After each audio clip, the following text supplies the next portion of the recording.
इंतजार करना पड़ेगा। लेकिन आपको बता दूं कि प्रधानमंत्री नरेंद्र मोदी के लिए रायसीना हिल्स के जो 4 मंत्रालय हैं, चाहे वो वित्त हो, गृह हो, रक्षा हो और विदेश हो, ये बहुत ही महत्वपूर्ण मंत्रालय हैं और इस पर बहुत ज्यादा फोकस है। देखिए, ये सीसीएस का भाग होता है। ऐसे में प्रधानमंत्री नरेंद्र मोदी अपने सबसे विश्वस्त सांसद को ही ये जिम्मेदारी देते हैं, बड़े सांसद को ये जिम्मेदारी देते हैं, क्योंकि ये पूरी सरकार की जो है रीढ़ वो कही जाती है। दूसरी तरफ इंफ्रास्ट्रक्चर के मसले पर देखिए, रोड एंड ट्रांसपोर्ट और हाईवे और इधर रेलवे, ये 2 मंत्रालय हैं जो देश की दशा और दिशा दिखाती है। देश का विकास को सीधे देखने का अगर नजरिया होता है तो वो आप इसके जरिए देख सकते हैं। तो जाहिर सी बात है कि ये दोनों की जिम्मेवारी प्रधानमंत्री नरेंद्र मोदी ने अपने सबसे भरोसेमंद जो उनके सहयोगी हैं नितिन गडकरी और अश्विनी वैष्णव, उसको ये जिम्मेवारी दी है। तो जाहिर सी बात है कि ये बहुत बड़ा कह सकते हैं। इसके अलावा देखिए, एक और जो हमारे पास जानकारी मिल रही है, उसके अलावा हाउसिंग और अर्बन वो मनोहर लाल खट्टर को दिया जा रहा है और तोखम साहू उनके एमओएस बनेंगे। ये भी जानकारी जो है वो अब सामने आ रही है। Manohar Lal Khattar, housing and urban affair, ये एक बड़ी जानकारी सामने दिख रही है। तो धीरे धीरे जो है वो सारी बातें अब सामने आ रही है।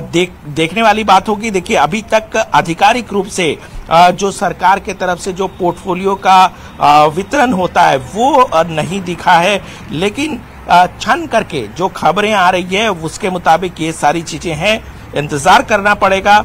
लेकिन प्रधानमंत्री नरेंद्र मोदी ने अपनी कैबिनेट को बनाया है, जाहिर सी बात है बहुत सोच समझकर बनाया है, क्योंकि हमने देखा है कि जैसे ही प्रधानमंत्री नरेंद्र मोदी ने शपथ लिया और उसके बाद आज पूरा एक्शन पैक्ड कह सकते हैं कि प्रधानमंत्री नरेंद्र मोदी का वक्त रहा है। पहले सुबह में ही उन्होंने जिस तरीके से पहले ही जब ऑफिस गए तो उस समय उन्होंने किसान सम्मान निधि पर हस्ताक्षर किया, उसे रिलीज करने की बात की। उसके बाद कैबिनेट की बैठक में हमने देखा कि उन्होंने जो है वो गरीब आवास योजना, उस पर 3 करोड़ लोगों को आवास योजना दी जाए, उस पर उन्होंने सहमति जताई, उस पर कैबिनेट ने फैसला लिया। तो कुल मिलाकर के प्रधानमंत्री नरेंद्र मोदी चाहते हैं कि जो जनता के सामने चुनाव के वक्त में जो उन्होंने वायदे किए हैं उसको पूरा किया जाए, उस पर किसी तरह की कोई कोताही